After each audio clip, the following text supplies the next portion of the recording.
আসলে আপনারা তো জানেন এইসব দুর্ঘটনা তো কারো হাতে নাই, হঠাৎ হয়ে যায়।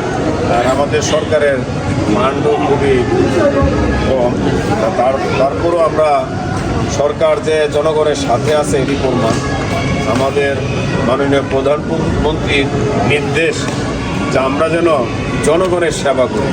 আর আমি যেহেতু জনগণের প্রতিনিধি, আমাদের এখানে এই সিরাজদিঘি থানার ইউনো সাহেব আছেন, থানার ওসি সাহেব আছেন, সবাই আমরা জনগণের সেবক, সবাই জনগণের জন্য কাজ করি।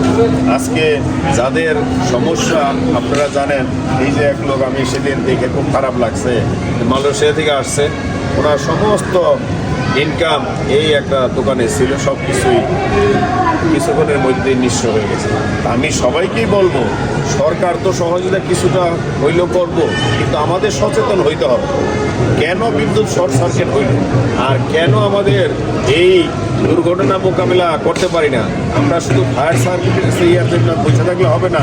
প্রতিটা দোকানে যদি একটা বেশি না 2,000 টাকা 3,000 টাকা একটা অগ্নি নির্বাহ একটা থাকে, সিলিন্ডার থাকে, তাহলে কিন্তু প্রতিটা মার্কেটে আগুনটা লাগার সাথে সাথেই যদি এটারে নিবানো যায়, তাহলে কিন্তু ওই ফায়ার সার্ভিসের পয়সা থাকতে হয় না, তখন এত বড় দুর্ঘটনা হয় না।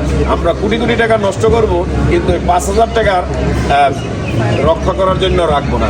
আমি অনুরোধ করব আমাদের এই মুন্সিগঞ্জ একে তথা শ্রীনগর এবং সিরাজদিঘির প্রতিটা মার্কেটের এই দোকানদার ভাইয়েরা, আপনারা অগ্নি নির্বাহক যে যন্ত্রগুলো পাওয়া যায় খুবই কম দামে সিলিন্ডার, আমি কয়েকখানে ট্রেনিংও করাইছি, যদি লাগে আবারও বলবেন, আমার লোক আছে, তাদেরকে নিয়ে পরীক্ষা করে দেখাই দিব কিভাবে করতে হয়।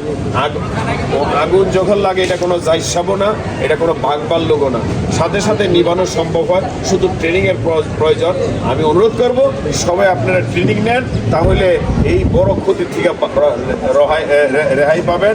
আমি আবারও বলবো, জনগণের সাথে আমি আছি, আমার প্রশাসন আছে, সরকার আছে, আমাদের প্রধানমন্ত্রী সব সময় জনগণের সেবা করতে বলে। আপনারা আমার প্রধানমন্ত্রীর জন্য দোয়া করবেন এবং বাংলাদেশের সর্বস্তরের প্রশাসনের জন্য দোয়া করবেন, আমার জন্য দোয়া করবেন, আমরা যেন জনগণের সেবা করতে পারি। আসসালামু আলাইকুম রহমতুল্লাহ।